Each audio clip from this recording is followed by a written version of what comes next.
Assalamualaikum warahmatullahi wabarakatuh. Nama saya Fadil Muhammad Prasetya dengan NIM 20230768. Di sini saya ingin menjelaskan proyek kita, itu penerapan model transformer untuk sistem rekomendasi dan prediksi produk online berbasis deep learning.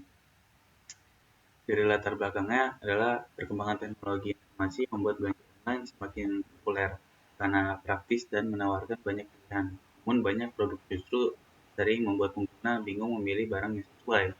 Untuk mengatasi hal tersebut, sistem rekomendasi hadir sebagai solusi dengan memberikan saran produk relevan dengan kebutuhan pengguna.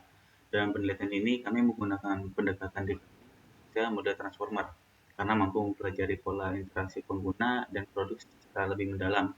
Dengan metode ini diharapkan sistem rekomendasi dapat memberikan hasil yang lebih akurat, personal, dan relevan, sehingga meningkatkan pengalaman belanja pengguna serta membantu pelaku usaha dalam strategi pemasaran digital. Dari datasetnya, kita dari platform Kaggle yang berjudul E-commerce Behavior Data from Multi-Category Store.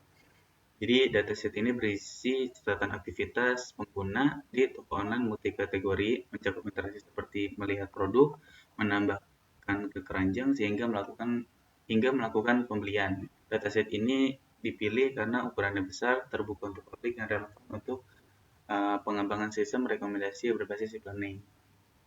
Jadi dari detail datasetnya, e-commerce behavior ini ukuran filenya kurang lebih dari 9 GB.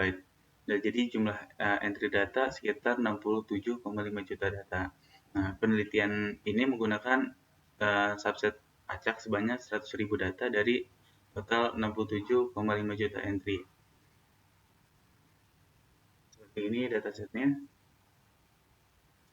Jadi metodologi penelitian ini dilakukan dengan pendekatan eksperimen berbasis deep learning menggunakan model transformer untuk membangun sistem rekomendasi produk e-commerce.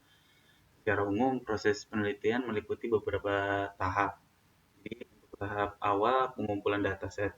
Dataset diambil dari Kaggle, yang tadi dijelaskan, berisi interaksi penggunaan seperti view, chart, remove from chart, dan purchase.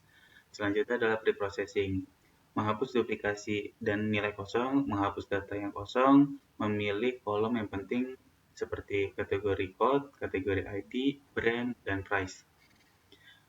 Mengurutkan data berdasarkan waktu untuk membentuk urutan perilaku pengguna.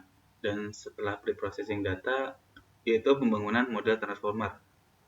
Embedding layer untuk mempresentasikan kategori produk, Bayesian encoding untuk memahami urutan waktu interaksi, transformer encoding untuk mempelajari pola perilaku pengguna, dan fully connected layer untuk memprediksi kategori produk berikutnya. Setelah data siap, dilakukan pelatihan model transformer dengan langkah berikut.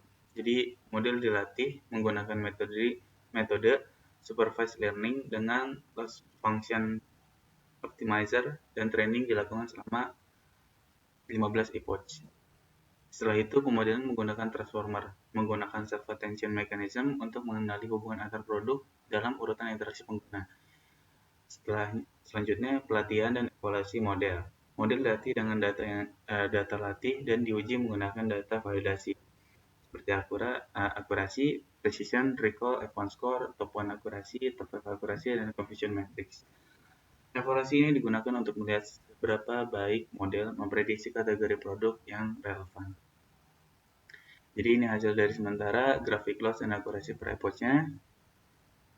Akurasi perform model dari akurasi, precision, recall, F1 score, top 1 score, top 1 akurasi, top 5 akurasi, dan coefficient matrixnya. Di sini evaluasi matriks per kategori. Hasil output dari 4 kategorinya. Di sini hasil output dari rekomendasi produk notebook yang relevan. Ini adalah conversion matrix dari 4 kategori. Selanjutnya yaitu adalah analisis, kendala, dan keterbatasan. Dataset sangat besar sehingga perlu sampling dataset asli berisi puluhan juta data. Sehingga penelitian hanya menggunakan 100.000 data agar proses training dapat berjalan pada perangkat terbatas. Interaksi pengguna masih bersifat simulasi. Sistem rekomendasi interaktif berjalan di terminal, belum diimplementasikan dalam aplikasi web atau mobile yang sesungguhnya.